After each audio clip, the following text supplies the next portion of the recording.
The course of action of today's manhwa begins very actively in the gorge of yellow sands.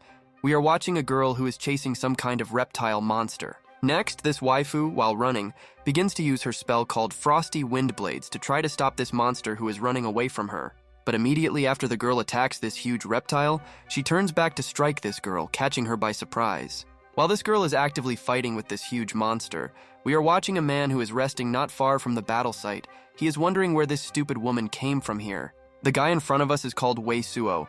Looking at the confrontation between the girl and the monster, he understands that she doesn't even know the weak point of the armored lizard, because its weak point is the neck.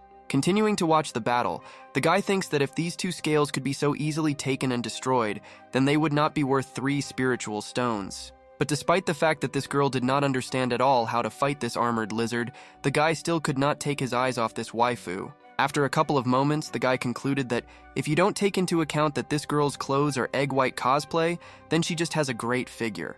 Meanwhile, while the slacker Weisuo continues to diligently watch the battle while this girl fights, the armored lizard makes a perimeter attack with its tongue, but the girl dodges. After a couple of moments, we watch as this waifu, having managed to dodge, makes a jump and, landing, delivers a powerful blow right to the space between the eyes of this poor lizard. After Weisuo sees this blow, he smiles and leaves his observation corner. He realizes that right now he has a great chance to intervene. While this armored lizard is on the verge of death, the guy runs out of his hiding place and rushes towards the battle. He realizes that the time has come for the main character to leave. But literally after a couple of seconds, our main character realizes that he ran out at the wrong time, because at that time this girl was preparing another attack. Judging by the guy's face, it was bad. A couple of moments after this, the girl emits a huge and powerful stream of flame from her hands directly at this monster, but our main character also falls under this blow. Weisuo is very unlucky because he accidentally receives a lot of damage from this attack. He doesn't understand how he can be so lucky to run out while using the fireball. The girl turns around in surprise after she sees Weisuo running out and getting hit in the face by a fireball. She asks who he is and what he is doing here. But instead of answering, our main character continues to look in surprise at the fireball talismans in her hands, which cost the same as the cost of one video of Mr. Beast. Landing. This waifu turns to our main character and advises that if he is safe, just leave here and not get in her way, after which silence falls between these two. But our main character acts smarter. He grabs the tail of a half-dead monster and begins to cry. Calling the lizard his son, he shouts that he finally managed to find him. While this girl stands in surprise and watches this nonsense, the guy continues to cry and says that as a mother, he raised him for so long, hoping that a wonderful future awaits him. The guy in the Rengoku cosplay from the Demon Slayer blade continues to hug this lizard on all fronts, saying that he could not imagine that such a terrible death awaits him. While Weisuo diligently continues to demonstrate her brilliant acting, the girl apologizes for the fact that she did not want to spoil such a touching moment. But there is one nuance. But the guy immediately shuts up this girl, asking her if she understands how strong his family ties are with this lizard. They already have problems and she has caused problems. But this waifu is not so stupid. She understands that they are trying to scam her, because the guy cannot be a mother. And strange conversations about family losses are complete nonsense. A couple of moments later, Weisuo grabs a huge monster by the tail and tries to carry it away in order to cure his son's wounds. Even the monster begins to suspect something is wrong. But after a couple of moments, these three are covered by a huge shadow of some creature which, suddenly appearing, interrupts this ridiculous but funny scene of our main character. Waifu turns back to see what kind of huge monster interrupted them. There is shock in his eyes because she understands that another huge monster has connected to them. A couple of moments later, we ourselves observe a female armored lizard who is very dissatisfied with what she sees. Apparently, she is ready to destroy everything here to hell. The girl turns to our main character and asks him if this monster is another representative of his family. Meanwhile, the defeated monster realizes that his wife has come. The wife of the defeated armored lizard is terribly unhappy with this situation. She asks her husband what happened to him.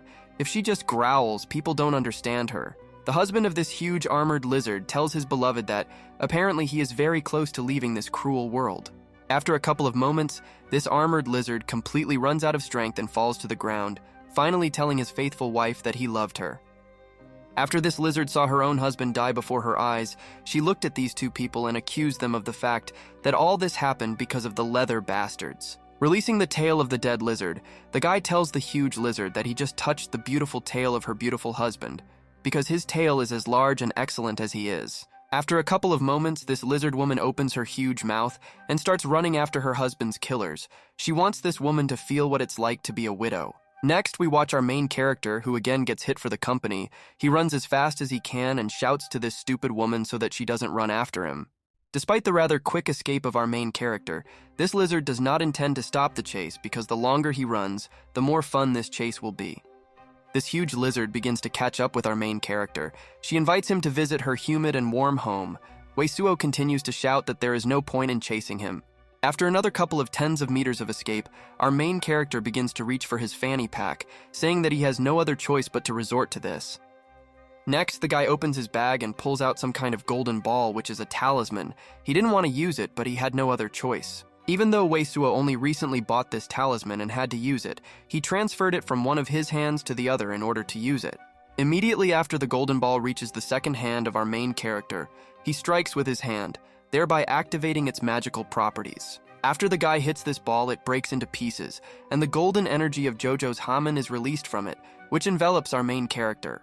After a couple of moments, when Weisuo realizes that his strength has now increased, he stops in order to point his hand with complete confidence at this huge lizard. Literally a second before falling into the dark side of the internet, our main character manages to use a yellow shield that stops this huge monster. He advises the monster to escape. But this huge monster does not intend to retreat because she has lost her husband. At this moment, the guy begins to swing his second hand to deliver a powerful blow. After a couple of moments, our main character uses a technique called the Fist of a Real Man, which, possessing incredible strength, forces a multi-ton monster to fly. Apparently, even our main character is surprised by the destructive power of his recently struck blow. He did not count on such enormous power and damage to the monster. After a couple of moments, the guy realizes that after such a devastating blow, he will not be able to sell the remains of this huge armored lizard for a good sum. Suddenly, behind our main character, the same girl appears who calls him a real monster, because only a monster can do this to his own family. Our main character is driven into a corner because after this dangerous chase, he completely forgot about this girl. Meanwhile, this girl, pointing her finger at him, calls him a deceiver who tried to deceive her. But instead of somehow justifying ourselves, our main character tells the waifu that she is not particularly smart, because none of these lizards will pay for her expenses for the fireball talisman. This girl is offended by the answer of our main character. She asks him how dare he say that because it was her prey, and she has the right to hunt it as she wants. But the language of facts of our protagonist continues to attack. Weisuo says that she came to kill the monsters only to fool around and throw spiritual stones into the wind. He adds that she has brought the monster to such a state that now you can get a maximum of 2 low-quality spiritual stones for it. The time has come when she will feel all the cruelty of society. Immediately after this threat from our main character, he took off his clothes in order to begin punishing this girl who does not understand the cruelty of society. The guy shouted to this girl that he could no longer hold back. The girl, in response to this, screamed, became embarrassed, and turned away, calling our main character a scoundrel and a stink. Having completely turned away from our main character, she continued to be embarrassed and tell the guy that he was shameless, because she was still an innocent girl and should not be treated like that. Then, when the girl almost completely turned back to our main character, she told him that she hates him because he doesn't even think about what he's doing. But after this waifu completely turned to our main character, she realized that she had been fooled again, because what she saw when she opened her eyes made her surprised. After opening her eyes, she saw Weisuo, who had already turned into a flash, and leaving behind huge clouds of dust, he shouted to the beauty that next time they will solve her problem of innocence. In response to this, the girl shouted to our main character, who was running away, that he was a bastard and that she would grind him into powder if he caught her eye again. On this amusing note, the course of events ends and continues when we are transported to the city of the spiritual peak. It is very lively around, and all the people are going about their business. After a couple of moments, we see the very satisfied face of our main character, and his smile is literally stretched from ear to ear. He is happy that very soon he will get rich. But the joy of our main character lasts no longer than a battle pass in Fortnite, because his face immediately becomes very sad, because he understands that his money is gone. Looking at his empty, strange wallet, the guy begins to loudly yell about how empty it is inside, because he has already spent all his money. Waterfalls of tears flow from his eyes. Weisuo understands that that cunning merchant has deceived him, just as he deceived that girl. The merchant tells him that this talisman was brought from abroad and he is S rank. Holding this strange thing in his hands for an unknown purpose, our main character says that this thing looks like a very cool talisman of at least A rank. Our main character only thought so at first, But there was one nuance that destroyed all his hopes because it was a useless thing that was sold to him. Falling to his knees, Weisuo continued to shout, saying what the hell with this talisman, but they could at least make it out of real jade, and they shoved useless garbage and rubbish into him. The guy threw this strange jug on the ground, remembering the words that it was brought from abroad. He sent this merchant, this jug, and the damn Chinese factory AliExpress to hell. But a couple of moments after Weisuo threw this jug on the floor, it strangely stopped and began to shake. Then inside it glowed green. Immediately after green light began to come out of this jug, a stream of green energy came out of it. The guy, not surprisingly, moved away from this jug, not understanding what was happening. This incomprehensible energy continued to transform into something strange. Then a satisfied voice was heard from this energy. The contents of the jug rejoiced that it was finally free. The guy who stood and watched this strange process was very surprised, but he continued to not understand what the hell was happening above his head. After a couple of moments, these thin lines of powerful energy came together, creating the silhouette of some equally powerful spirit with a thick beard and eyebrows. Our main character, just in case, knelt in front of this huge face and began to pray to him. He assumed that it was some kind of powerful ground spirit. Weisuo continued his prayer, asking the Great Spirit to grant him 3 wishes. His first wish being to become a billionaire, his second wish being a harem of waifu beauties, and the third wish to grant him 3 more wishes. But instead of answering the requests of our main character, this previously huge silhouette reincarnated into a small bearded spirit, which demanded that the guy quickly give him blood. At this point, the course of events is interrupted. Our main character is a small cultivator from the city of the spiritual peak that we see in front of us right now. Despite the fact that this city of the spiritual peak is very small, it has everything you need for a more or less comfortable life in it. The world of cultivators also has its own idol goddesses, who cause a storm of admiration among ordinary, unremarkable people. They are apparently an analog of BTS in this world. A couple of moments later, we see in front of us the performance of an idol goddess named Shui Liner, who gathers halls filled with cultivators. Everyone rejoices at the mere sight of her. Immediately after this, we see in front of us Shui Liner herself, who is the goddess and the dream of their generation of cultivators. Everyone dreams of being in the company of this cool waifu goddess. It is the poster of this goddess that is in our main character's room, because he would like to be alone somewhere with this most beautiful goddess, because she is very beautiful. At the moment we are in the room of our main character, this strange spirit continues to ask him for blood. Weisuo asks him if he will receive wishes fulfilled in exchange for blood. The spirit got very angry and asked our main character, who said that he needed his idiotic blood. The spirit demanded that the guy bring him the blood of a fiery earthen dragon. A couple of moments later, we saw the saddened face of our main character in front of us. With a broken voice, he asked the spirit if this meant that he could not make wishes come true. This green-bearded spirit rudely answered our main character that he does not intend and does not know how to fulfill someone's wishes because he is not the damn genie from Aladdin. But Weisuo did not give up yet. He continued asking this green spirit if he knew at least some magical techniques that he could teach him. But the hopes of our main character were once again dashed when the green spirit, picking his nose, replied that he did not know them, and even if he knew, he would not have shared his knowledge. Weisuo continued to look for at least some useful property from this stinking spirit from the jug that he bought. The guy asked the spirit if he could make him a billionaire. The green spirit replied without even changing his position that he couldn't do this either. And in general, the guy should roll his lip with his unrealistic expectations. After that, our main character became frighteningly silent because he had completely run out of questions for this useless, stinking, bearded spirit. Judging by the guy's look, he was planning something.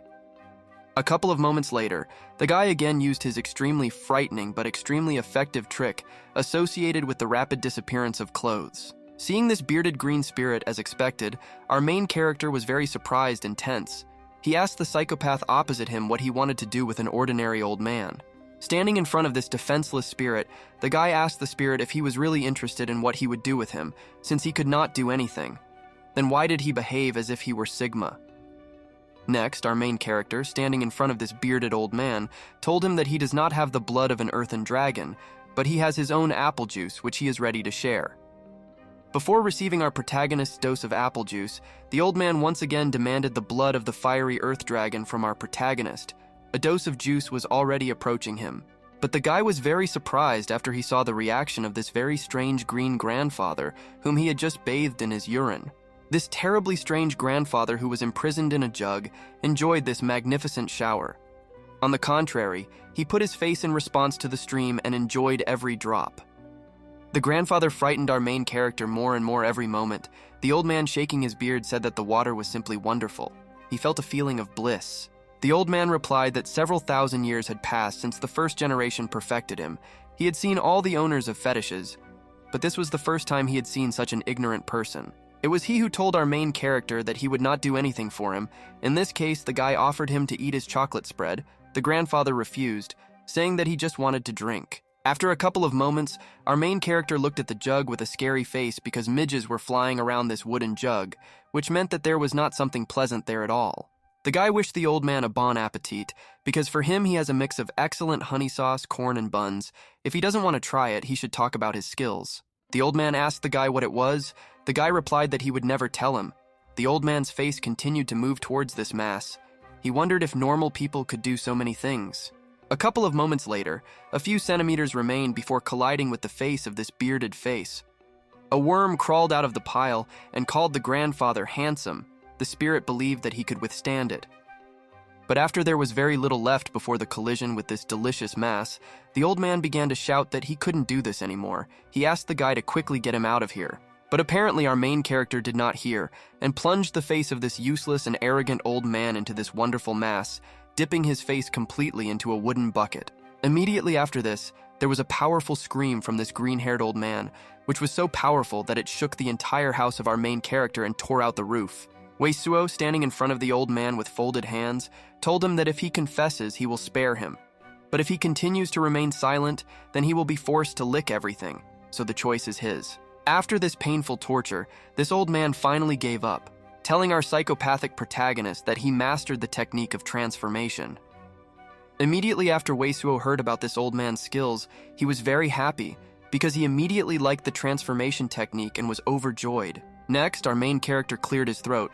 Pretending that he had not heard, he asked the green spirit whether he really mastered the technique of transformation, and whether he had misheard. In the guy's thoughts, he was already anticipating that he would be able to see his goddess. He demanded from the old man with a serious face that he transform into the woman on the poster to show him that everything was working. After a couple of moments, this old man with a green beard began to put together equipment with his own hands in order to transform into the goddess of our main character, who is depicted on the poster.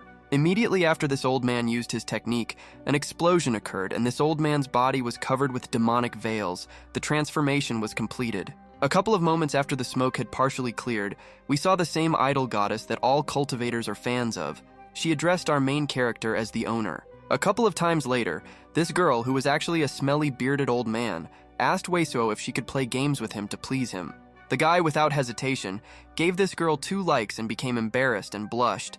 In his thoughts, he understood that this grandfather's ability was very cool. S rank. Continuing to look at his favorite waifu, from whom he was a fan, our main character realized that he did not expect that today he would be able to see his goddess live today. Our main character's thoughts at that moment were only about turning their innocent friendship into something more. Some obsessive but pleasant feeling did not leave him. Stretching out his 2 hungry hands in front of him, he understood that this time he wanted to feel what it was like to hold his waifu by the rice buns. He told the girl that now brother Suo was having fun with her. But as soon as our main character began to act, this old man with green hair returned to his true appearance. He simply melted with pleasure and told the guy that it was nice. Weisuo literally turned to stone after he realized that he was touching the old man for a pitiful semblance of rice buns. Immediately after the realization, he fell apart like a stone statue. Immediately after the dastardly reception of this impudent old man, our protagonist again dragged this old man to the tormenting bucket in order to force him to lick the mysterious pile clean. The green-haired old man begged our protagonist to spare him, but Weisuo, calling him a freak, told him that he had destroyed the image of his goddess, and for this he would pay with his humiliation. The old man continued to beg our psychopathic protagonist to stop and let him go. He tried to interest the guy in the fact that he had another ability. Trying to save his face from a collision with a stinking pile, an old man with a green beard told our main character that he could make him a billionaire and bring him a lot of money. After this sentence, our main character released this old man and told him that if this was really true, then he would trust him again to check his words. But this time, Weisuo warned the old man that if he lies to him again, he will personally stuff this terrible pile of manure of unknown origin into him. In response to this, the old man answered our main character that he cannot lie to him, because lying to him means being irresponsible towards oneself. A couple of moments later, we were watching them from above and heard the grandfather ask the guy if he knew what the most important thing in the world of cultivators was. The guy listened with folded hands. The guy suggested that the most important thing is spiritual stones. The old man said that this is not so. So he will reveal to him what is actually the most important in the world of cultivators. Weisuo was very surprised when he heard from his grandfather that money is not the most important attribute in the world of cultivators, because you can buy cool talismans and so on with it. Suddenly, the old man told our main character that the most important thing is experience. He continued saying that he knows a lot about alchemy and the processing of talismans. He also knows about the creation of magical treasures. The guy was very glad that Starkey was looking for alchemy. Meanwhile, the spirit said that after he gave the guy the recipes, he would no longer ask him for help, and he would also drink whatever he wanted. The bearded old man began to say his recipe for energy restoration pills. The recipe consisted of small grass dew, 3 nights flour, and other boring attributes and dosages. The old man continued saying that the recipe he named for the potion is the simplest that he can create alone.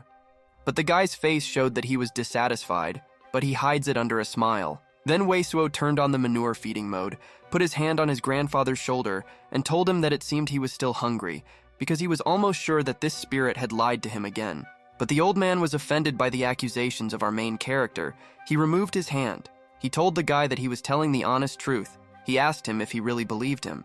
The guy responded to this that he could not believe him. When the flowers of the 3 nights became extinct 3,000 years ago, the old man was very surprised that these flowers died out so long ago. The surprised old man, scratching his beard in response to this, decided to give our main character a recipe for a fireball talisman. Then he continued by starting to list the recipes. After our main character heard the recipe, he smiled frighteningly and said that he was deceiving him again. This grandfather was terribly frightened by the devilish smile on the face of our main character. The old man objected to the next accusations of our main character, telling him that these materials should not have disappeared, even despite the fact that they are very rare. In response to these words, our main character went to his stove and, showing that he was using this very rare silver night herb, asked his grandfather if he really said that it was rare. Seeing that our main character actually uses a previously very rare herb, he began to wonder why it is now so common, because he gave him the correct recipe. But after a couple of moments of reflection by this bearded grandfather, it finally dawned on him what the matter was. It seemed to him that his conclusion had reached universal proportions. Pointing his finger at the guy, the grandfather said that times have changed. Materials that were previously rare have become available, which means that production costs have been reduced. Now they can get rich. Raising his hands upward, this grandfather began to shout that it was a good time to earn a fortune. He began to shout that in this era he would definitely become a legend. The old man continued to talk about the path to success. Because the two of them would do great, they were destined to work together to achieve success. Because for their hard work together, they would receive a fortune. Weisuo continued to clap and listen that if he followed the old man, they would be billionaires in a year, and he would no longer have to worry about paying bills and battle passes in Fortnite. But our main character did not take a single word of this strange old man seriously. Making a stone face, he understood that the old man was blatantly lying to him with the same frequency as he was breathing. A couple of moments later, our main character plunged this grandfather's face into a bucket of shit with all his might. He wished death on the sad marketer for wanting to brainwash him with this stupid speech. The old man asked the guy to stop. He said that if he picked it, he could throw it into a dung pit, because the recipe for the talisman that he called was real. He continued to try to convince him. The poor green spirit promised Weisuo that if he listened to him, he would get rich. The guy asked his grandfather if he would really help him earn a fortune. The old man told the guy that he could be sure of this. He told him to get rid of doubts because he still couldn't run, and if he had money, they could live a cool life. After the old man asked the guy to trust the old man for once, we move to the market where our main character decides to buy fire scorpions that are needed for the recipe. But the thoughts of our main character are shattered after some beautiful waifu passes near him, just like in dramas, and makes the guy catch his eye on her. After a couple of moments, we ourselves see this girl with long collected black hair and a red dress, who, according to our main character, is a real beauty. The guy really stops in the most awkward way in the middle of the road, just to continue watching the girl who is just passing by him. Weisuo continues to drool over the beauty of this incredible woman, who in addition to being very beautiful, is also quite tall. After a couple of moments, our main character still manages to regain his concentration, because he must not forget why he came to the market. He needs fire scorpions. The course of events is interrupted. Our main character continues his persistent search for a seller in the market who will be able to sell him the fire scorpions he needs for the recipe. But after a while, our main character stops, clutching his head, because he cannot find a single seller of fire scorpions in the entire market. Then the guy starts screaming, wondering where these damn fire scorpions are and where he can get them now. His scream can be heard throughout the small town of cultivators. Apparently, our main character decided to resort to begging. A man approaches him and asks if he's joking, because he went broke because of some low-level material. This strange eccentric literally swoops down on our grief-stricken main character, telling him that this is stupidity. He asks him several times whether this is stupidity. This eccentric continues to ask yes or no. In response to this, our main character collects his testosterone in order to slap this eccentric in the face. A man with gray collected hair is simply in shock after receiving a slap in the face. Looking at the guy who hit him, he does not understand how he dared to hit him. After the crowd notices something interesting, they immediately move towards these two eccentrics. They shout that someone is fighting there, and someone has already been hit in the face. Meanwhile, the eccentric who fell to the ground pointed at our main character, asking him if he knew who his godfather was, because he dared to hit him. While this semblance of a man was trying to tell Weisuo who his godfather was, our protagonist said that he did not care who his godfather was, and began to strike. A couple of moments later on our screens, we saw how our main character kicked his foot right in the face of this eccentric. He was in shock, because yesterday he spent a lot of money to fix his nose. Immediately after the blow was struck by our main character, this eccentric's face came unstuck from the sole of his shoe. His nose operation was useless, as was a trip to the dentist. But our protagonist wasn't going to stop with a slap and a kick to the face, which is why he continued his deadly series of blows with a blow to the dignity of this weirdo. This blow was the strongest blow in Weisuo's series, which is why this eccentric had no choice but to fly off on a date with the asphalt. This eccentric understood that this was the destruction of someone else's private property, lying on the floor and shedding tears like a loser.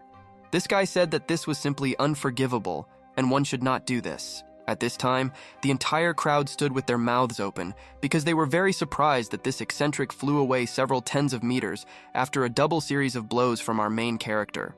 Then this humiliated guy began to get up, saying that he didn't need his father to take him. He told the guy that he was finished because his servants would attack him. However, the threats of this pathetic eccentric quickly ended when he saw in front of his face the shoes of our main character, who at that time had already managed to approach him. Immediately after this, Weisuo took this loser by the hair and lifted him up. The eccentric began to shout that he was afraid of pain. He tried to ask our main character, calling him an old man, to be softer. In response to this request, Weisuo only became even more angry. He asked the bastard who he called an old man because he was still too young. In response to this eccentric called him an older brother. Next, Weisuo, making a terribly scary face, told this eccentric to listen to his brother's word. He told him not to pretend to be God knows who, and not to get involved in a conflict and then cry. Our main character, in the role of a very cruel brother, told this weird guy to be strong and not cry. In response to this weird guy ran away, continuing to cry and saying that he was still a child. After a couple of moments, our main character turned around to look around, and he saw that for some reason the crowd around him began to bow to him. The course of events stops and accelerates until night falls. Meanwhile, we return to Weisuo's house. Entering home, he loudly shouts that he has returned. The guy enters his house sighing from fatigue with 2 scorpions in his hand. He reports that he finally managed to get these 2 huge fire scorpions. After Weisuo placed one of the 2 fire scorpions on the ground, the old man with green hair was very surprised by the fresh fire scorpions. This grandfather was not going to waste the opportunity. He immediately asked the guy if he could drink the blood of a fire scorpion, because he had not drunk it for more than 10,000 years. But after the guy made it clear to the old man that he didn't want to use bucket feeding, our main character said that it was time to stop talking and need to get to work. Taking a rather long kitchen knife in his hands, our main character asked this bearded grandfather, which was the first step in preparing the talisman they needed. The grandfather with green hair answered the guy that first he needed to take a fire scorpion and cut it along the black line along the back. The guy immediately ran into a problem. The grandfather asked our main character if he could see the red bone from below. He just needed to pull it out entirely without damaging it. Our main character tried to cut the scorpion, but as soon as Weisuo applied a little more force, the knife with which he was trying to cut the scorpion broke, and its blade sharply rebounded and began to ricochet throughout the guy's house. The final destination of the knife blade that was jumping all over the house was the temple of this green-haired grandfather. He had obvious problems with luck. This made our main character laugh a little. He told his grandfather that the shell of this huge fiery scorpion was quite hard. The old man silently looked at the guy. A couple of moments later, we saw a green old man, but this time he stood with his head bandaged in order to stop the blood coming from his temple. Meanwhile, our main character continued to pierce the incredibly hard shell of this scorpion in a variety of ways. The grandfather, observing the process, told him to be careful. After some time, the incredible efforts of our protagonist to break through this shell of the scorpion, he finally managed to pull out the necessary part from this scorpion. The next step, according to the instructions of this grandfather, was to quickly transfer this bloody bone into a pumpkin, otherwise everything would have to be done again because nothing would work. After that, in a hurry, the guy continued to grind various components, mix them in different proportions, simmer, and do other tedious alchemical processes. Throughout the entire process, this grandfather continued to call our main character in every possible way for his clumsiness. He called him insanely inept and wasteful. The last phrase of this grandfather was that this is not such painstaking work. He asked him that his parents really didn't teach him how to make a talisman. A couple of moments after this spirit of a bearded old man mentioned the parents of our main character, a very frightening and depressing silence hung in the room. Looking at Weisuo, the spirit of the alchemist began to panic, because apparently he had said too much and now he would taste the consequences of this. Meanwhile, our main character, who was frighteningly silent, standing with his back to this spirit, was clutching to himself some kind of pebble that had been hanging around his neck all this time. After a couple of moments, our main character fell into his memories, most likely from the words of this grandfather. He remembered his parents who were mentioned in the conversation. One of the figures in a white robe was surprised that he woke up and told him that mom and dad got a job and now it was time for them to go to work. These memories drove our main character very quickly into depression. He looked down and was very sad because he had to remember his parents. Apparently something happened to them. But the guy still managed to control his emotions. He turned to his grandfather and answered him that he really didn't make talismans on his own. No one taught him this, and he would try. The grandfather was extremely surprised by Weisuo's reaction because he expected that because he said too much, he would again be forced to eat various suspicious masses from the bucket. After a couple of moments, our main character returned to making the talisman. He informed this bearded grandfather that the runic paper was already ready. The guy was very glad that it was already ready because he already smelled the money. At this time, his grandfather told him that now they only had to take the last step. The last step in preparing the talisman was to paint it. Our main character placed the runic paper on the table and was ready to start painting. The spirit of the grandfather asked the guy if he could draw fire symbols. The guy replied that he had never drawn it before, but he knew what it looked like, so he would try. A couple of moments after Weisuo drew a fire symbol on the runic paper, the symbol immediately exploded right in front of our protagonist's face. The saddened guy asked the bearded old man why he didn't tell him that the symbol exploded so suddenly. He was upset that the recipe didn't work. The old man asked the guy if he really thought it was so simple, because everyone can draw from the blood, but here you need accuracy. He won't be able to make a talisman by drawing at random. Having presented our main character with a difficult task, this old man began to stretch out and said that he had gone to bed. He hoped that when he woke up, our main character would be alive and well. After a couple of moments, we observed the dissatisfied face of our main character, who continued his attempts to make a talisman by drawing a symbol. But judging by his face, he did not succeed. But despite the incredible difficulty of drawing an incredibly accurate symbol, our main character continued to try to draw the symbol with the required accuracy over and over again. This went on for a very long time, which is why the course of events is interrupted until something interesting happens. We continue when the day is nearing its end. The guy is at a loss why he can't make this damn symbol, because in such a huge amount of time he even changed the texture of the flame. But after a couple of moments, our main character was holding in front of him a perfect talisman of a fireball that finally did not explode ahead of time. The guy couldn't get enough of it.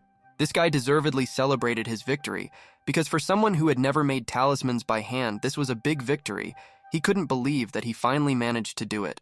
Weisuo concluded that if he was able to make one, then he should be able to make a second one, which is why he began to continue making talismans. Some time passes and we watch as the spirit of a bearded old man comes out of his jug to visit our main character. After he comes out of his jug, the first thing he sees is Weisuo, who at that time is lying asleep right on the table. Apparently he tried very hard. After this, the old man decides to go to the table to look at one of the talismans made by the guy. He understands that no matter how you look at it, the work was done very well. Next, we watch as this old man, who thought that our main character was not capable of creating anything other than brewing noodles, looks at the sleeping guy. He understands that he was not mistaken, and this child truly has an incredible gift that allows him to create cleansing talismans of high quality. After a couple of moments, the old man decides to interrupt our protagonist's dreams by gently telling him to wake up. The guy slowly opens his eyes. After our main character wakes up and looks at the spirit of the bearded grandfather, the old man asks him if he really never made talismans. Sleepy Weisuo, scratching his head, answers no. He used to draw stripes on an ordinary white mink to pass it off as a black wind mink and sell it to others. Puzzled by the skill of our protagonist, the old man asks him whether his parents were talisman makers or tool makers. Weisuo replies that he doesn't know this because his parents went with other people to hunt and kill monsters.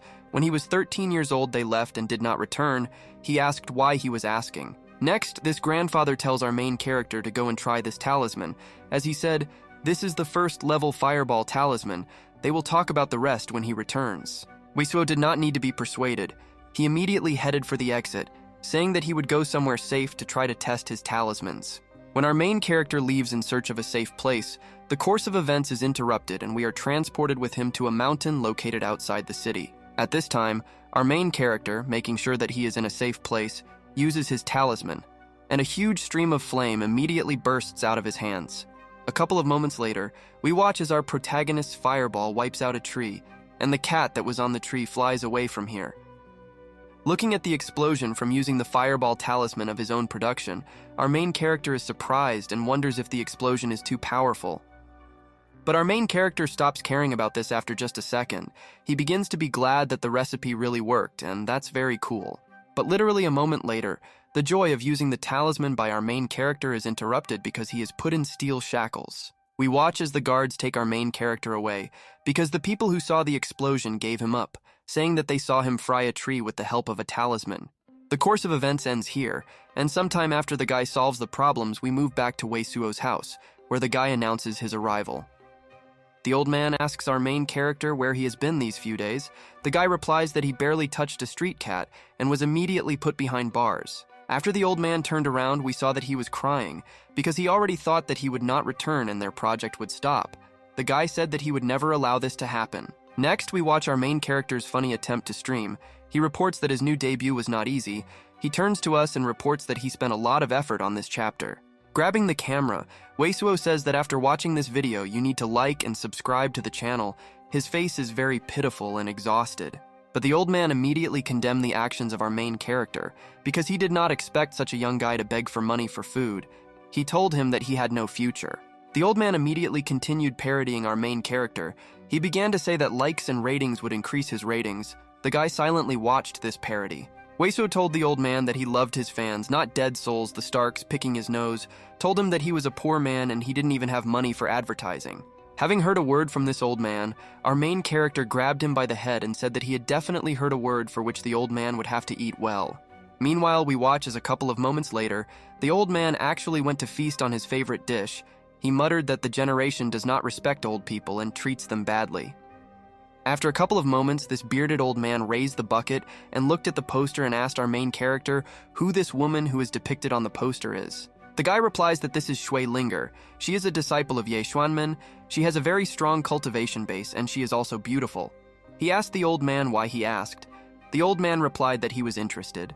The old man from the jug offers our main character to help him find his form, and in return he will help him in cultivation so that he can become stronger. This grandfather continues telling our main character that he will become so strong that many upon seeing his face will understand that he better not be insolent. He will quickly achieve success. A few moments later, this old man notices a pillow with his waifu on his bed.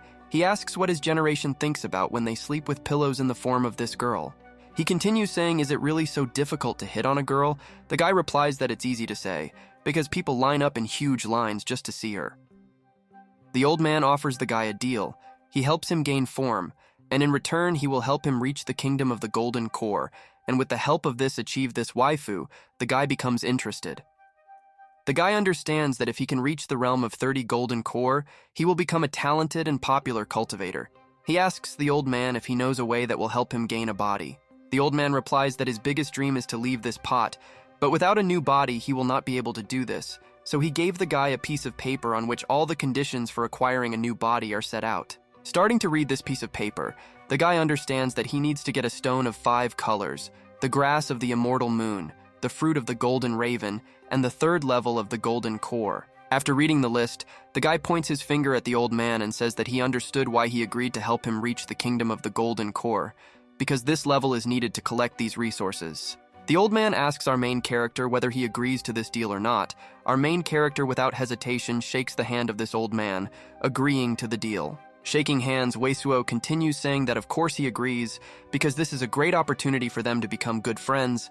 In the future, he will call him Little Greenie. Suddenly, the old man interrupts our protagonist, telling him that their custom of demonstrating friendship should not be a handshake at all. Our main character at this time, delighted that he will reach a huge level, asks his companion what then will be the custom of their friendship. But what our main character hears from the lips of his newly acquired friend makes him very surprised and tense, because this strange grandfather says that their custom will be a kiss. After a couple of moments, this grandfather begins to reach out to our main character, telling him that he hates kids who don't know how to be polite, so he invites him to do it in a friendly way.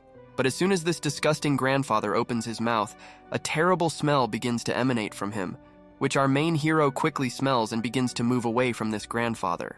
The guy stops this old man with his foot, telling him that his breath is terrible so he can forget about it, but the old man continues to advance, saying that there is nothing wrong with it.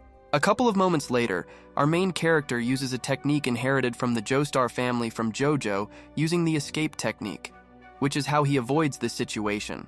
The old man from the pot grins in response to this, telling our main character to allow him to be polite every day. He warns him that the smell will be unpleasant.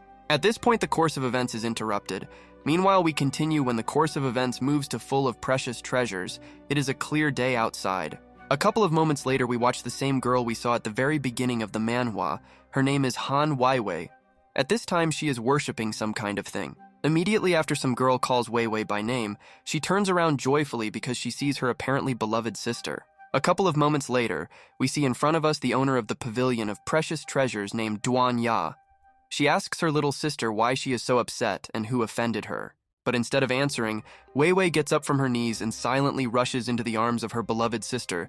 Apparently, she has something to tell her sister. After a couple of moments, Weiwei begins to complain to his sister that everything is to blame for our main character, who is too unscrupulous and has allowed himself too much. Next, the owner of the pavilion tells Weiwei that she ran away from the pavilion without telling her anything. She asked her what would have happened if something had happened to her. Weiwei replies that nothing happened to her because she always listens to her older sister. But that shameless guy stole her stone-tailed lizard. The owner says that the lizard is worth nothing. But Weiwei replies that it's not about the price at all, because that lizard was her first second-level monster that she hit, and some bastard just went and insulted her. Next, this girl got very excited, complaining to her older sister about our main character because he ruined her first kill of a second-level monster. After a couple of moments, this girl distanced herself from her sister, saying that she should teach that guy a good lesson. Her older sister asked her what she was doing with the scissors. But Weiwei, in response to this question, makes JoJo a reference with his face and answers his sister that these are not just simple scissors, these are very poisonous scissors. This girl continues to say that our main character will pay for insulting her.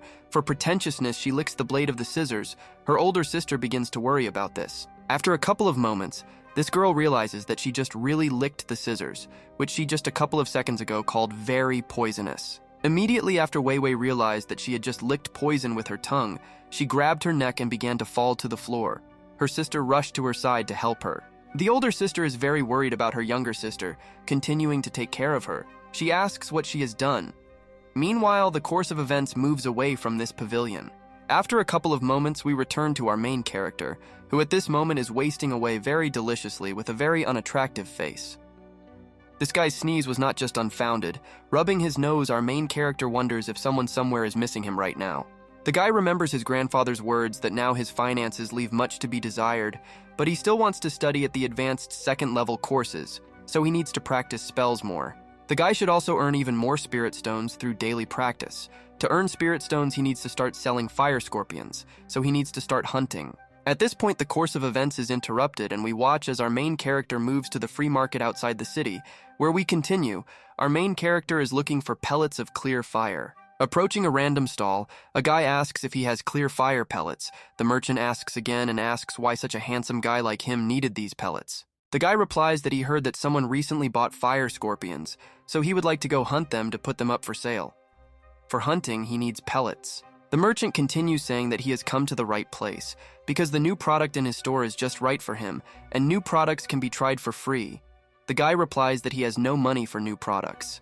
But the merchant does not intend to lag behind the guy. He tells him that when he saw his face and muscular body, he realized that he would not take money from him. He told him not to forget to visit him. After our main character receives the things he needs for defense, we are transported to a copper mine in which, apparently, there are fire scorpions. A couple of moments later, we watch our main character who, being in a copper mine and with a strange animal on his head, wonders if this is a cosplay of a fire scorpion. But after a couple of moments, the guy sighs and realizes that he seems to have problems now, and now is not the right time for jokes. He realizes that he really has problems. Literally in an instant, our main character, falling to his knees, calls himself a poor lost scorpion who came here to ask for the help he really needs. After a couple of moments, we understand that the guy dressed up to attract fire scorpions. He is ready to come to terms with the fact that he won't catch anyone, but the scorpion behind him has a different opinion. Then the scorpion begins to hiss. Our surprised protagonist simply cannot help but turn around to make sure that he heard the sounds made by the fiery scorpions. Turning around, he really sees in front of him a male fiery scorpion who is slowly moving towards a female scorpion. A romantic atmosphere hangs between the two of them. Meanwhile, Boaua realizes that his very strange plan to dress up as a female scorpion was successful, and one of the male fire scorpions actually fell for his trap. But after the sting of this male scorpion rises sharply, our main character realizes that something is wrong. At this time, he stands behind in disguise. After a couple of moments using critical thinking, this guy pulls out a sting from behind his back and realizes that he has been exposed, and he needs to make some kind of gesture that Scorpios understand. After several attempts to guess the gesture, our main character accidentally comes into contact with this male scorpion stinger, after which the male scorpion begins to become very embarrassed. Continuing to use critical thinking, our main character understands that apparently mating season has now begun for fire scorpions, and this is an excellent chance for a trap. Meanwhile, the guy waves his hand at this scorpion, telling him not to rush. At this time, a strange beetle flies past our main character. It arrives because of the stench. While the male scorpion continues to move towards our main character, seeing a female scorpion in him, the guy takes the nearest stone in order to deal with the male scorpion. Boaua continues to swing his stone in order to take the life of the naive scorpion. At this time, the huge beetle decides to fly away from here so as not to interfere. But this huge beetle does not manage to leave this place peacefully because our main character, swinging, accidentally hits this beetle in flight, and the beetle is extremely dissatisfied with this gesture. After a couple of moments, our main character realized that he had accidentally hit the scarlet beetle. He immediately realized that this meant problems for him. The beetle was very unhappy about this. Next, our main character realized that he accidentally hit the emperor of the beetles, and he, in turn, quickly called on his rank and file to take revenge on the leather bag of meat. A few seconds pass, and a whole army of scarlet beetles emerges from all the holes in this spring and wants to deprive our main character of his dignity with their sharp mouths. The guy at this moment understands that he is in a defenseless position.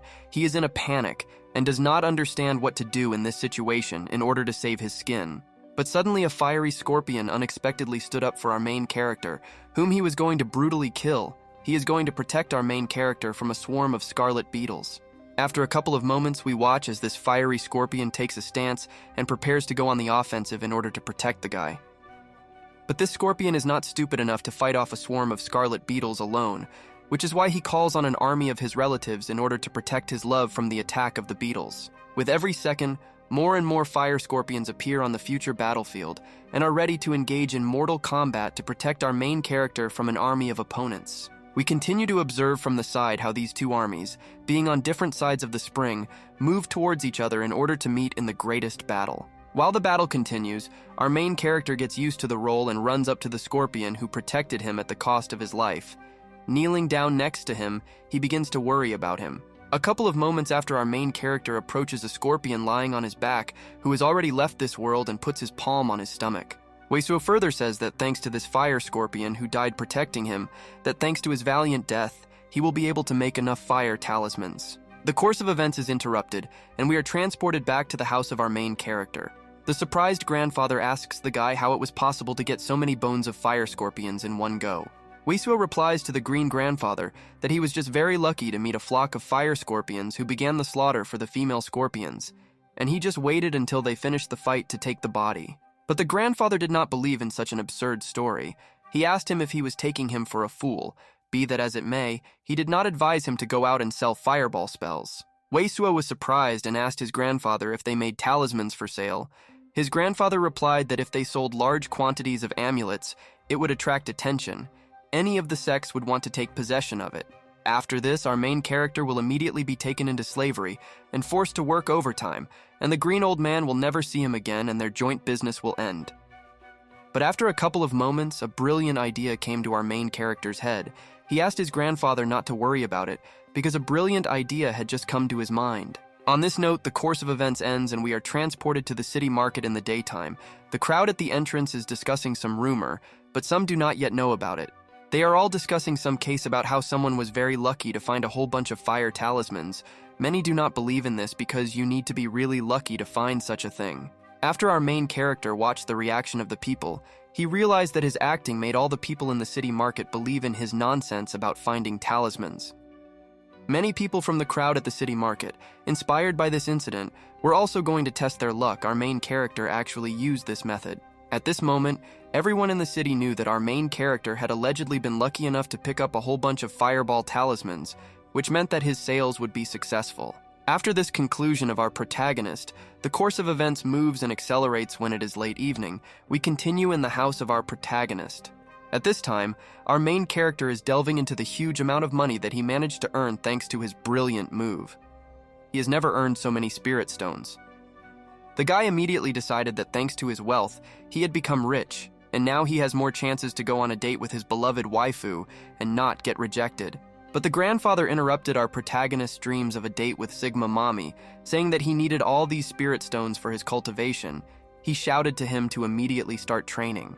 The guy answered the evil grandfather that he would start training in any case. He just never had so many spirit stones. For this reason, he got worried and said too much. After a couple of moments, our main character got down to business. He took one of the stones in order to start the process of his cultivation and subsequently become stronger. After this, our main character, immersed in the cultivation process, continued to become stronger and cultivated thanks to the huge number of spirit stones lying in front of him. This lasted a large amount of time, but for our main character, this time passed quickly. Meanwhile, morning came again. The guy trained all night. Having broken the last spiritual guy, our main character reached the stage of the 3rd level sea god. It seems that he had to do everything possible to earn as many stones as possible by opening a new technique. The green old man in the jug admitted that there was progress, but he told the guy that he was still too weak. He should stop selling fire talismans, otherwise he would attract attention. Our main character was surprised that he would have to stop sales, but the green-haired grandfather continued saying that this game was not worth the candle, and he was simply advising him what was best. After a couple of moments, the grandfather became very serious. He told Weisao to bring him all the fire talismans he has, but he must remember that he must be careful.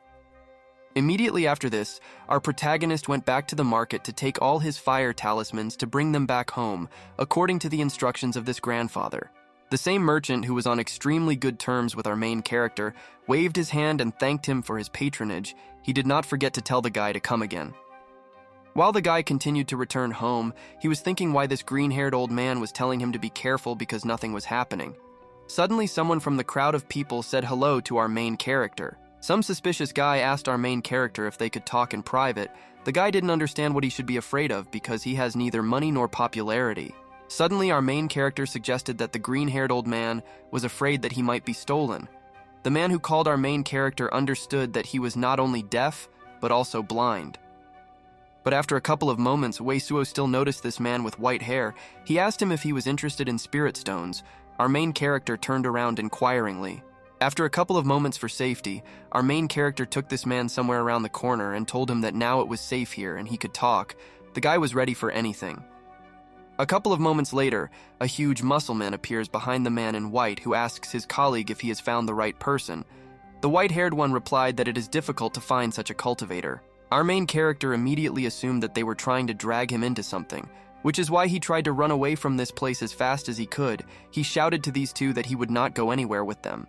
Continuing to run away, our main character understood that there was nothing good in the alleys, but things that were definitely not clean. Meanwhile, a huge steroid man disappeared from behind the white-haired man. Immediately after the disappearance, this huge man pressed our main character against the wall. He called him brave because it was difficult to find him. He was surprised that the guy immediately began to run away. Next, this huge, frightening hunk began to rub his cheek against our main character, asking him where he was running away from him. He demanded that he tell him this. Wei Suo said that he was not his match. But suddenly a third person intervenes and tells this thug to stop scaring the child. He starts laughing and saying that he didn't scare anyone, and it was all a joke. A couple of moments later, the same face appeared in front of us. This girl's name was Yegu Wei. She said that they were people from the Soaring Eagle. The thug added that she had a brother named Ye Xiaozheng. The white-haired man continued saying that his name is Lin Dali, and he is their friend, since his cultivation base is a little higher. He is the leader of the team. They have a mission from which they can make money.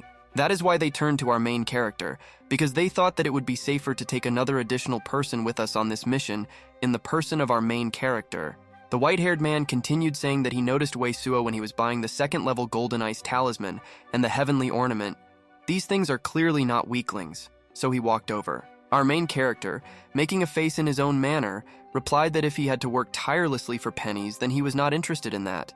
So he apologized to the crowd and said that he had passed. After a couple of moments, the same girl in red that our main character saw relatively recently intervenes in the conversation. She tells them all to stop and get ready for work. Before us is a girl named Pangong Yuqing, our main character. Just like when he first met this girl, could not take his loving gaze off her. Directing his gaze towards this woman's huge rice buns, our protagonist began to shake the team leader's hand, saying that he agreed and wanted to join them for the mission.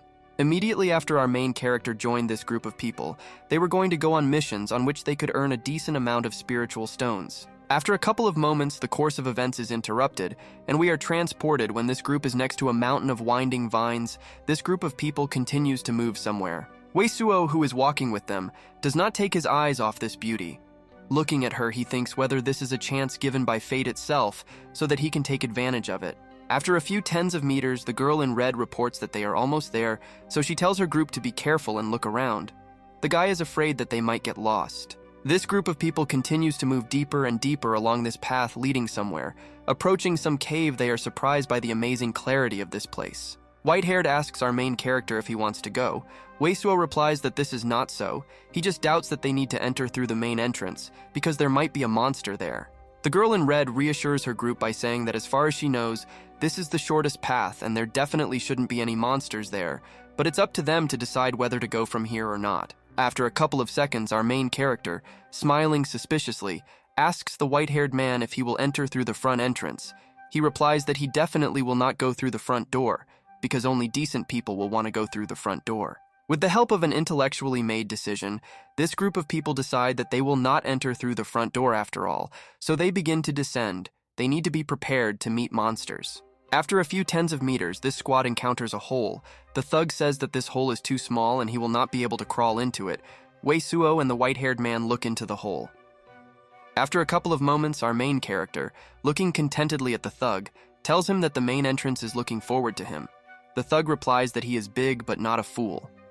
A couple of moments later, we watch as the squad begins its dive into this suspicious pit. The white-haired man tells Sister E to be careful. Looking in the cut into this hole a little deeper, we watch as the girl on top of our main character asks Brother Lin to go down more slowly. Wei Suo understands that the road is really narrow. The woman in red, who is at the very bottom of this hole, tells everyone above that they themselves chose this route so they can complain.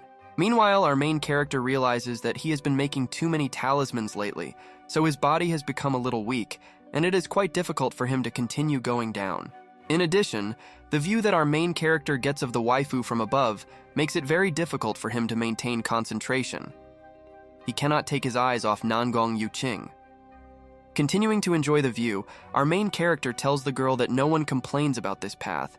As soon as the guy looks at this waifu, he immediately gains strength. A couple of moments after our main character's remark, this girl in red raises her head and asks the guy what he's looking at. She says to be careful. Immediately after remarking to the waifu, with whom our main character did not take his eyes off, he begins to make excuses in front of her, saying that he was not looking at her. He was just looking at God. Meanwhile, the girl on top of our main character asks him to shut up and continue crawling. Our main character raises his head, and an amazing view opens up to him again. A couple of moments after this scene, this girl lowers herself a little from the opening in the gorge and touches our main character, which causes our main character's blood to escape through the knife. The girl does not see our main character underneath her, which is why she only realized that she had touched something. Meanwhile, Suo cannot stop the bleeding from her nose. After this girl lets her hands go from the walls, along with our main character who tried to cover his nose, this entire group begins to fall like a stone. A couple of moments later, we watch as our main character landed very successfully on the ground with 2 waifus. The white-headed guy also noticed that the guy was very lucky. Immediately after our protagonist's luck, Suo received 2 powerful slaps to his face for pure accident, but it was definitely worth it because he saw heaven. After the group landed in full force, these 2 girls went somewhere to the side calling the guy a stinking fraudster, and the white-haired one only wondered why Suo and not him. After a couple of moments, this group of people still continued on their way to complete the mission. According to the woman in red, they should have arrived very soon. She told her group to be vigilant. Despite the fact that our main character agreed with the girl to be more vigilant, there was some kind of monster behind him. The guy didn't see it, but we saw some kind of demonic red eyes behind him. After a couple of moments, our main character's spider sense still worked, and he realized that something strange and dangerous was happening around him, so he began to turn around. The guy turned to his group to warn them that he thought he heard something. He said this so that they would be prepared for a possible surprise attack. A couple of moments later, a web flew into the leg of our main character from somewhere in the darkness. The guy did not understand what was happening, and only managed to ask what the hell was happening before he began to fall. Next, some monster who has similar abilities to Spider-Man dragged our main character onto a cliff. The white-haired one asked Brother Wei where he was going so quickly. Meanwhile, our main character, flying away, told his group that it was not he who left, but something that grabbed her leg in the dark and took her somewhere. He asked the white-haired man if he was a complete fool. The monster that grabbed our main character was ready to break Suo's spine on the ground. There was absolutely nothing left before our main character collided with the floor. After a couple of moments, our main character still found a plus in the fact that he was caught by some monster. Because he saw in front of him a beautiful waifu hanging upside down, he immediately realized that she was also caught. After a couple of moments, the guy suggested that the author really wanted to give the audience a sweet scene and watch him act out his role, handstand kissing in the air. But the fantasies of our main character were broken when, on his way to his waifu, he saw a white-haired man who was also caught and hanged upside down. He led the waifu out of the way of our main character. Our saddened protagonist did not want to put up with this situation, which is why he decided to take out his anger on the face of this white-haired man by striking him and asking him who grabbed him. But after our main character struck the white-haired man, he realized that he had set in motion some very unfavorable event for him. He looked at his feet in order to understand what was happening. After a couple of moments, we see how the 2 threads on which someone is hanging begin to twist together. And this will apparently lead to an outcome that is extremely undesirable for our main character. The guy at this moment is trying to reassure himself that there is no need to be afraid of the difficulties that should be faced. You should always face difficulties with a smile on your face and with endless positivity. Meanwhile, the rope, despite the speech of our protagonist about difficulties and problems, begins to twist and the inevitable event continues to approach closer and closer. After a couple of moments, this most terrifying outcome that could only appear in the head of our main character occurs, and he receives a kiss, but far from the one from whom he wanted it. Then a very loud and terrifying scream can be heard from these 2. After a couple of moments, a thug with a gat sword asks these 2 what these 2 are even doing. 2 girls are standing in the background. White-haired gets to his feet and says that their group fortunately came to save them, but he asks them how they got here. At this time, our main character continues to be on his knees and coughing. This steroid thug tells the 2 that they just walked through the main door and got here. Our disgruntled protagonist asked the thug where the spider was now and if they had seen it. Next, the woman in red tells her group that this giant spider has been sitting here for a long time. They just didn't know that the spider was a little higher than they previously thought. Immediately after this, the camera rises up, and we see in front of us a terrifyingly huge spider that holds with itself a huge number of victims which it has captured and turned into mummies. Our main character, after looking up, is very surprised because he did not expect to see on the ceiling that was constantly above them a huge spider that had already destroyed a huge number of people. The thug was very annoyed by this fact, which is why he decided to take action, picking up his huge Gutsa sword and jumping off to deal with this damn spider. After a couple of moments, thanks to his jump, this Guts cosplay has shortened the destinations enough to make a crushing blow to this giant spider. But in fact, the distance he shortened was not enough for this thug, and instead of cutting this huge spider in half, he remained absurdly hanging in the air, threatening this spider. This giant spider was not going to just wait for this goon to get to him to kill him, which is why he opened his mouth and began to prepare an attack that would destroy the guy. Literally a moment later, this huge spider shot at this thug, thereby catching him by surprise because before the collision of the spider's projectile, there was only one moment left before his face. But this moment was enough for this steroid thug to have time, with amazing speed and reaction, to repel this incredible spider attack with his huge sword at the last moment. Deflecting this projectile was not enough, because this guy was not even able to defend himself with this. Even the benefit of blocking with a sword was in question, because after the collision with the sword, he flew away. Our main character, watching from below, was very surprised by this outcome of events. He also noted that the ice that this spider created was very hard, and a huge dusty curtain rose from the fighter's fall. Weisuo immediately asked the big man who landed from the spider's powerful blow if he was okay and whether he could continue this battle or not. Meanwhile, the steroid muscle man who turned into a block of ice due to the spider's frosty attack replied that he was fine, but now he was temporarily unable to move due to the piercing cold. But this squad relaxed in vain. The white-haired one, looking at the spider, warned the squad members that the ice spider was going to unleash its skills again, so they needed to be extremely careful. A couple of moments later, we see this ice spider who has actually already used his another skill, sending down a whole bunch of ice shards straight towards the squad. After the two looked up, they saw a deadly rain above them that the ice spider created with the help of its skill. Seeing this sight, they were confused for a while. But our main character quickly came to his senses and shouted to the members of his squad to get as close to him as quickly as possible so that he could protect them. Immediately after this, Weisuo, without wasting a single extra second, took some strange artifact and began to use it.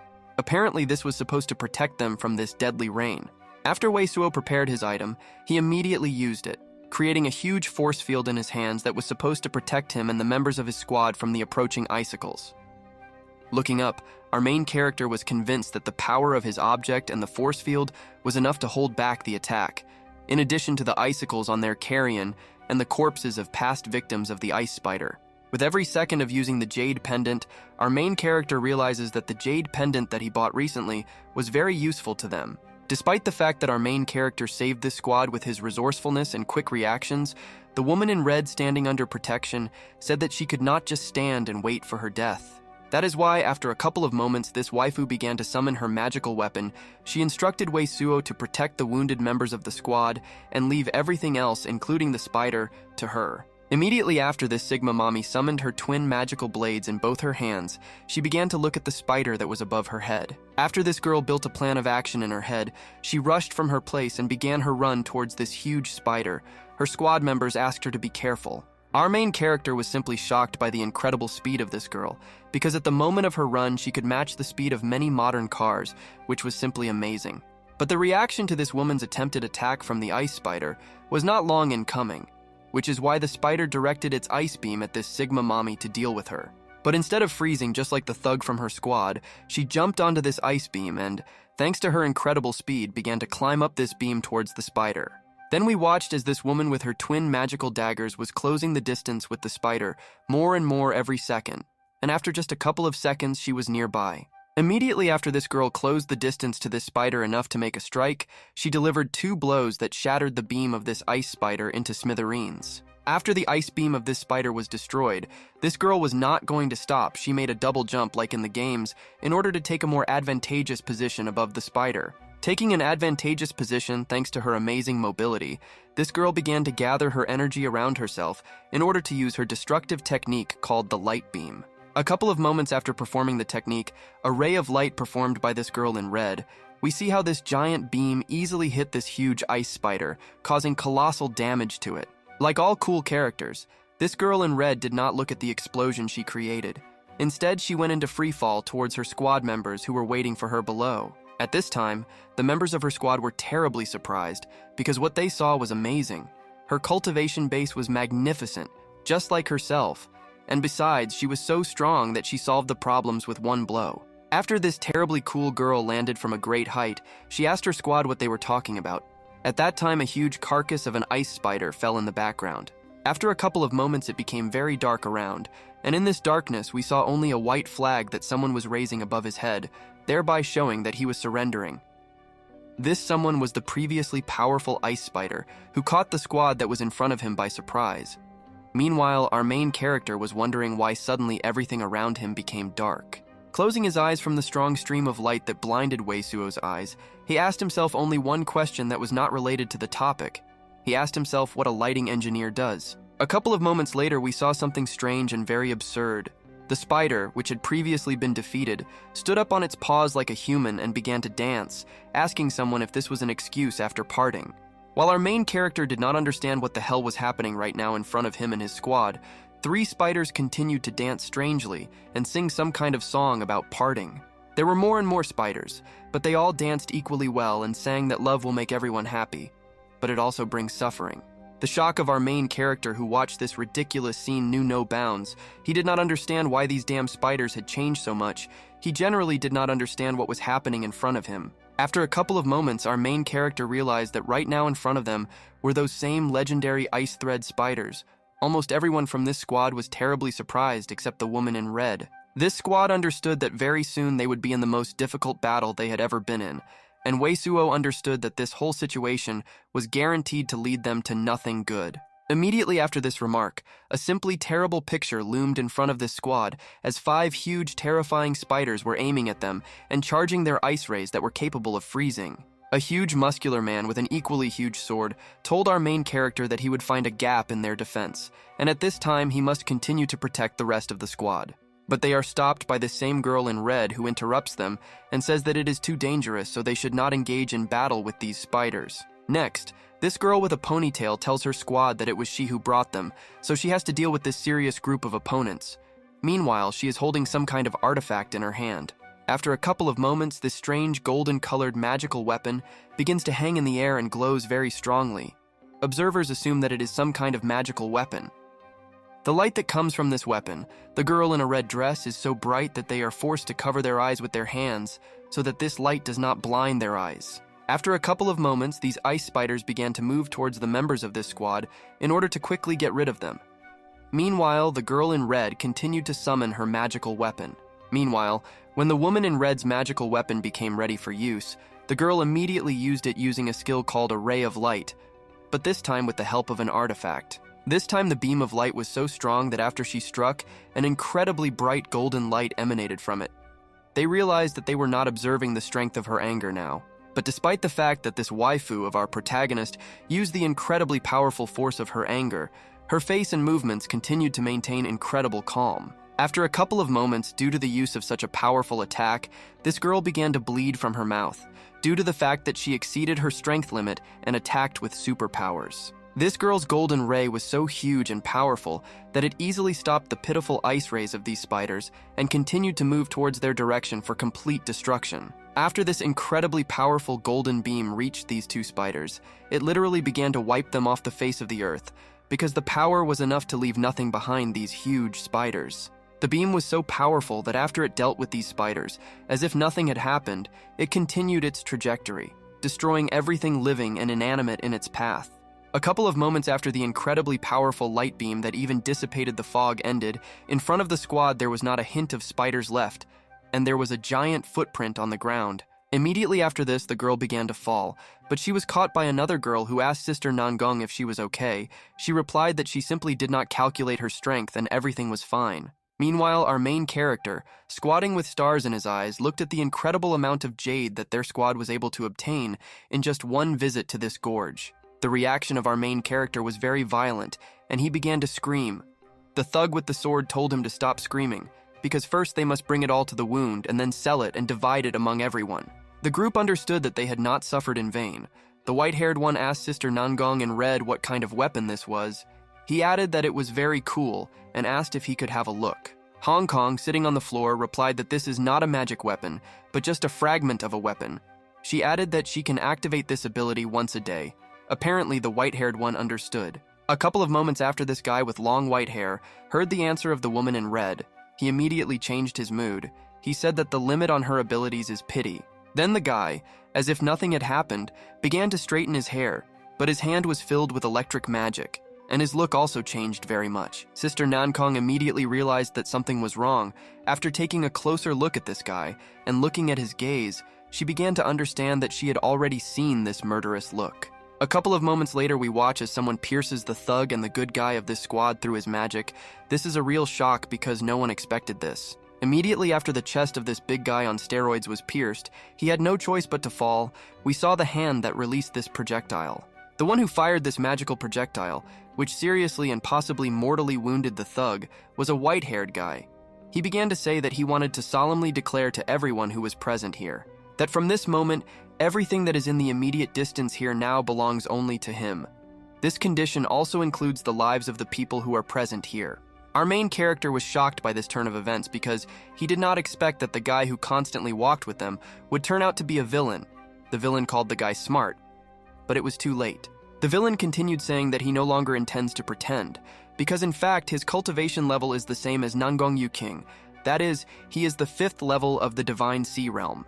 And due to the fact that Nangong Yu Qing was seriously injured, he intends to easily deal with the squad members who remained here, because he is not at all afraid of the 3 remaining stinking brats. Meanwhile, a big man with a hole in his chest intervenes in the conversation. He asks this idiot with white hair why he suddenly decided to do such a mean thing to them. He continues asking this loser why he became like this.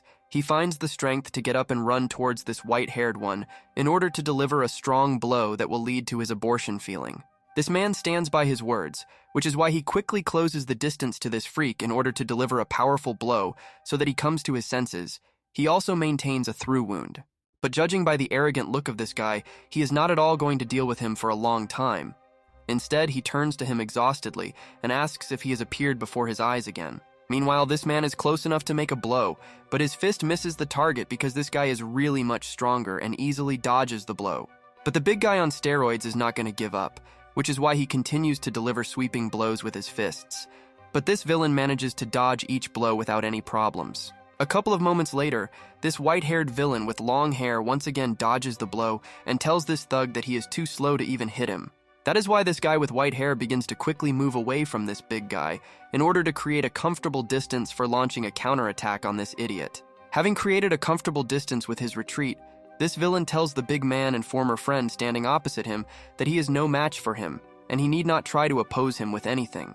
The next attack of this unscrupulous villain does not fit into any framework of common sense, because this vile little rat hits his opponent in the eyes with 2 fingers, depriving him of his vision. But this vile villain does not end his series of vile blows by depriving his opponent of his vision. Then he performs a powerful blow charged with magical energy directly to the opponent's head.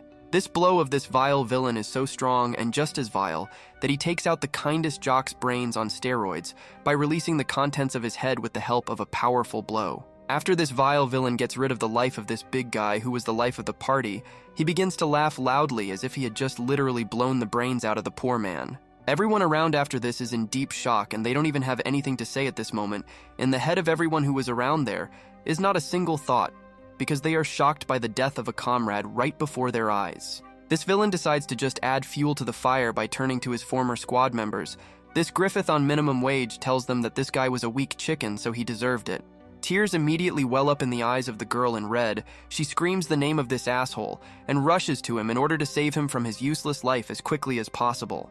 But despite the intense and fast attack, this guy takes a quick look and quickly analyzes the situation in order to play it all in his favor. However, the situation is much more complicated than he thought, because instead of one woman in red on one side, he is attacked by another girl on the other side. They are ready to tear him to shreds. A moment before preparing to strike, these two quickly close the distance in order to save this bastard from life, for the life of their already dead comrade who was killed in a cruel way. Despite the fact that this fair-haired guy has very little time left before the collision of the 2 attacks of these girls, he continues to stand as if nothing had happened and maintain composure. After these blows should have already reached him and broken him, a rather large explosion is heard, due to which we do not see the result of the attack on this villain by these 2 girls. But after a couple of moments, the curtain of smoke clears and we see how this too strong villain easily stops 2 attacks at once without any special difficulties that were inflicted simultaneously.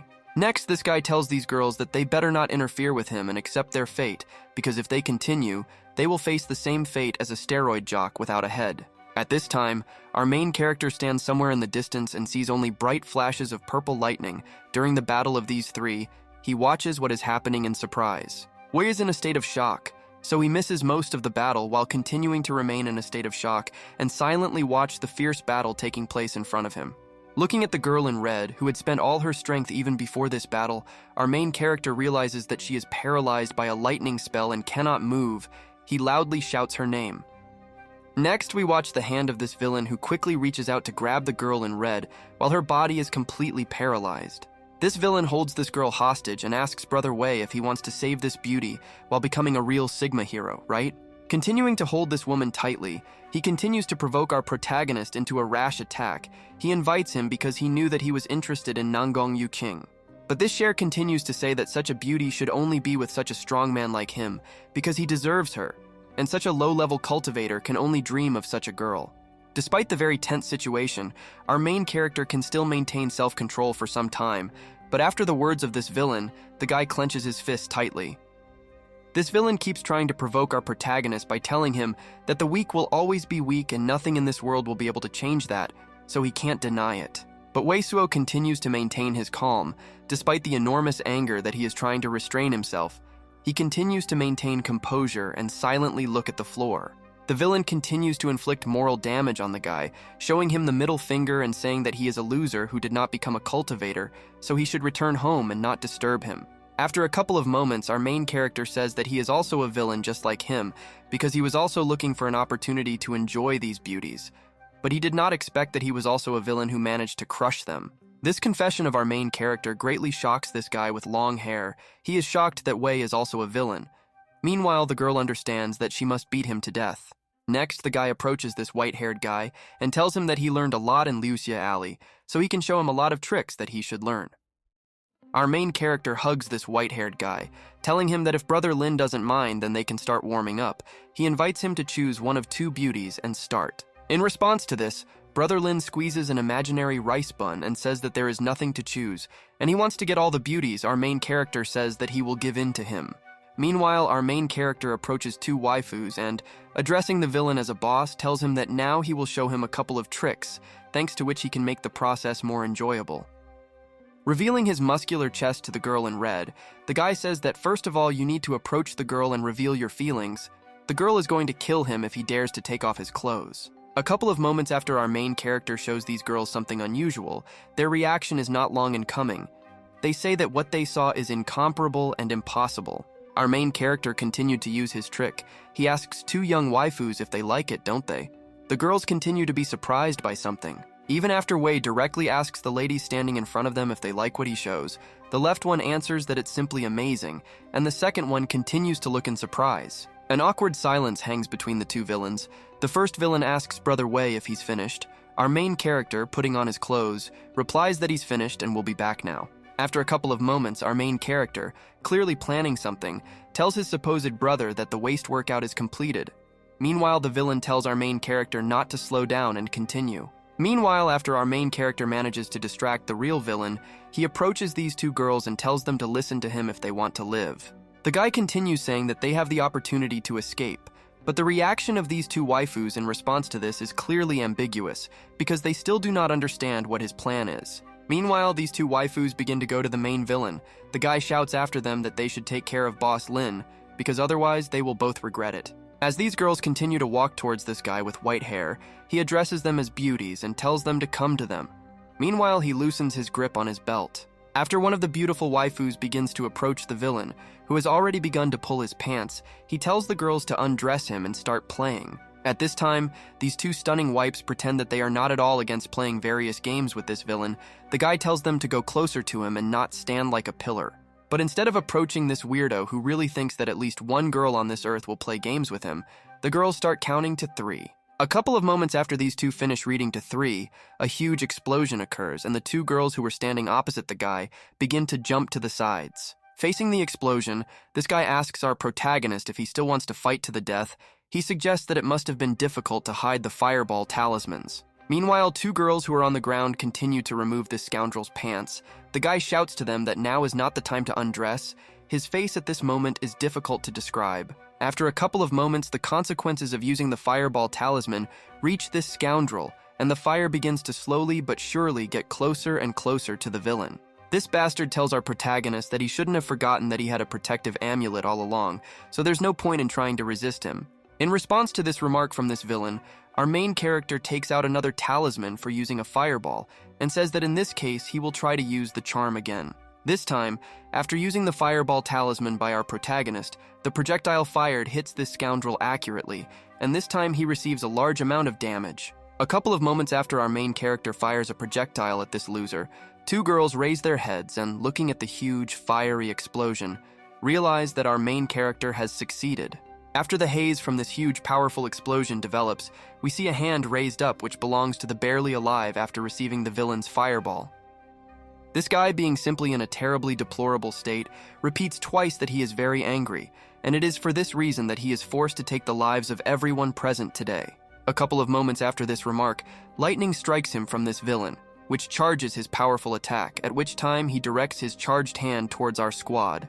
This guy with blonde hair, distraught from the damage he received, preparing to strike a powerful blow, tells these waifus that they will die right now from his most powerful charged attack. A couple of moments after this, the two girls at whom this attack is aimed understand that they will no longer be able to dodge it, which is why the left one is already starting to pray. A couple of moments later, a huge explosion occurs from the side of this repulsed villain, from which in turn comes a huge lightning attack of incredible power.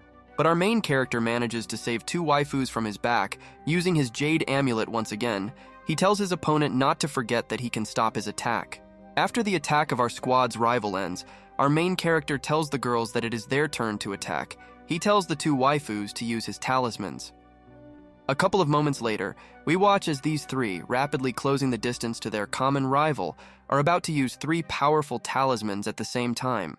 Having sufficiently reduced the distance to carry out an accurate attack, they stop and direct three powerful volleys of fireballs straight at this loser villain, who is standing at that time in his shorts. Literally a second later, we see fireballs immediately after the fireball comes into contact with something. It explodes again, creating an explosion of enormous size. But after the smoke from the fireball explosion clears, we see the face of this nasty villain who again manages to escape his death. He smiles, looking at our main character in the face. After a second, he asks our protagonist if he thinks that a cultivator like him does not have any magical protection in his arsenal of magical abilities. The villain continues by saying that his wind treasure amulet can protect him a total of 12 times, and if the three of them thought that if they had a lot of fireballs to break his protection, they could continue. But in response to this, our protagonist's squad, consisting of him and two waifus, takes out two full hands filled with fireball amulets. The villain cannot believe his eyes. He asks where they have so many talismans. Our main character responds to this by saying that this is a secret. Then we understand that while the guy was allegedly showing his abs to two girls, he was giving them fireball talismans. Wisho told his squad members that if they could break through his defenses with the help of his talismans, then victory would be on their side. The red-robed girl intended to burn this scum to ashes. The villain's face at this moment was indescribable, because he did not expect that his rivals would have so many fireball talismans that cost a fortune. He was anticipating his defeat. Next, these three began to use their fireball talismans. Each had their own incentive. One wanted to avenge her brother, the second to regain her dignity, and our main character wanted to maintain trust between them. After a couple of moments, this scoundrel was overtaken by the heat of real hell, because these three used all the fireball talismans that they had from our main character, the tycoon, against this scoundrel. A couple of moments after this villain first took damage from an attack, he wondered in surprise why his wind talisman did not block the attack that reached him. Next, this guy who was starting to slowly burn to the ground felt someone's touch behind him. Engulfed in flames, he turned back in surprise to see who was behind him. Turning back, he killed a good, big, muscled man whose life he had just recently cruelly taken. The surprised villain asked Ye Xiaochen why he was here and what it meant. After a couple of moments, this man who lost half his head changed his appearance. He asked the villain who was burned to the ground if he recognized him. He also did not understand why he did not see anything. Immediately after the vengeful ghost of the big man whom he brutally killed disappears, the guy, being engulfed in flames, understands that it was revenge on him for the murder of this big man. After some time, continuing to burn in the fire, this villain throws the bag out of his pocket, telling them that he is leaving his loot to the members of his former squad.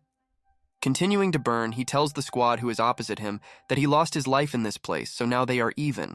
The guy is very close to disappearing. This was the last action of this villain, because after he throws out his bag to these three, the sounds stop coming from him and silence hangs around. only the crackling of fire can be heard. The three are initially tense because this guy threw something in their direction, but after a while they are convinced that they are completely safe, and the battle is completely over. A couple of moments after the fire ends the punishment of this villain, these three approach the remains of their former comrade-turned-villain. Our main character reports that this time he did not lie. Suddenly Wei turns to his squad members, in which only 2 members remain, not counting himself that there is still one more thing left that they need to finish. In response to this, the girl turns questioningly to our main character in order to hear what kind of work they have completed that remains. The course of events is interrupted, and we are finally transported to the street. The matter that our main character was talking about was to bury the big jock who died in this battle. Leaving the cave, they did this. Next, we watch as the sister of the big man who tried to save them desperately died in an unfair battle. The girl prays for him, saying that now he can rest in peace. After the sister of the deceased squad member finishes saying goodbye to her brother, the three begin to leave this sad place. Despite the difficulties, they manage to leave this place alive. The course of events ends here, and we continue the tedious path of returning these three. The course of events continues when these three finally reach the city market. They are glad that they were finally able to return. Entering the city market after a grueling mission and an equally grueling return, these three like-minded people decide that first they will sell the loot and jewelry that they managed to get. And as for the money, our main character tells the 2 waifus that he has already managed to come up with a method by which they will divide the money between the 2 of them, he begins to explain. Next, a formula appears in the head of our main character, in which they will add up all the stones they received from the spiders and the loot from the deceased enemy and divide everything they received among the 4 members of the squad. The sister of the deceased big man says that he only needs his brother's share. She refuses to throw Dao's things, because if it weren't for Brother Wei, they would not have gotten out of there alive. The second girl also agrees that our main character will receive more loot when dividing the money. The guy is not at all against it, because in this way he will at least somehow be able to compensate for the loss of talismans. And regarding the sale of soul stones, they need to wait for them to be sold at auction, which is why our main character asks these 2 waifus if they mean that they are meeting her in 3 days. Having heard the agreement from the 2 waifus, our main character said that in that case he will wait for them in the Golden Jade Palace, so he tells them that they will see each other there in 3 days. After the squad begins to disperse, the girl in a red robe says that who would have thought that our main character would turn out to be such a reliable friend. These words make the guy stop. The guy can't control himself. That's why he hugs this girl from behind and says that this is so. That's why he will miss her too, until their next meeting in 3 days. But this action of our protagonist was probably unnecessary, because literally a moment later he receives another powerful slap in the face. The girl in red asks him if he wants to die. Immediately after giving our main character a powerful blow, these 2 begin to leave. The girl in pink asks the warrior if anything bad will happen to Wei. The girl replies that nothing will happen to this shit. After a couple of moments, the course of events ends and our main character returns home. It is at this point that the course of events ends. He, as always, notifies his resident at home that he has returned. The old man immediately asks his roommate why he was beaten. The guy replies that he had to kill someone, so he shows a like and says that in general everything is fine with him. Next, this bearded old man tells our main character that he was right when he insisted that he take the fire talismans. At this time, the guy decides to look at what is in Dao Yi's bag. After our main character opens the bag that the same villain threw to them before his death, he takes out a white box and asks what it is. An old man with a green beard asks him to look. Apparently, immediately after the green old man sees this oblong white box, he understands what it could be. Maybe he says that it really is. Holding the parcel in his hands, the grandfather replies that it is a jade treasure box. He continues saying that this box retains the aura of healing herbs. They are collected in it in such a way that it is a treasure. But our main character is very quickly disappointed after he concludes that this box is just an ordinary box for storing stupid herbs. But the grandfather is clearly wrong.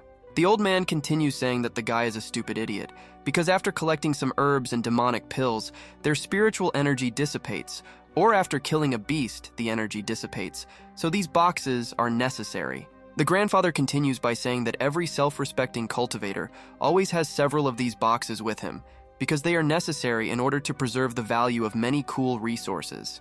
After the story of the wise green old man, our main character still finds this box useful. Then he asks the old man to help him check what is inside this box. After a couple of moments, the 2 open this jade storage box. Inside there is a white jade talisman and the remains of some strange old card. The attention of our main character is immediately attracted by the white jade talismans. Holding them in his hands, he asks the wise, all-knowing grandfather if he knows how to use them. The old man replies that he has come to the right person, because they say that a good key opens a lock because he is known in the spirit world as a master of burglary, the old Mr. Wang next door. The green-bearded old man continues saying that there is no such castle that he could not pick. He can even open enchanted locks and nothing will stop him. That is why the grandfather convinces our main character that he can leave this matter to him with peace of mind. He also adds telling the guy not to forget to thank him later. After a couple of moments, something strange happened. This old green guy with a beard turned into a clot of energy that dived into the talisman in the hands of our main character in order to hack it. The guy's face after he realized that it was the bearded green grandfather who entered the talisman was indescribable.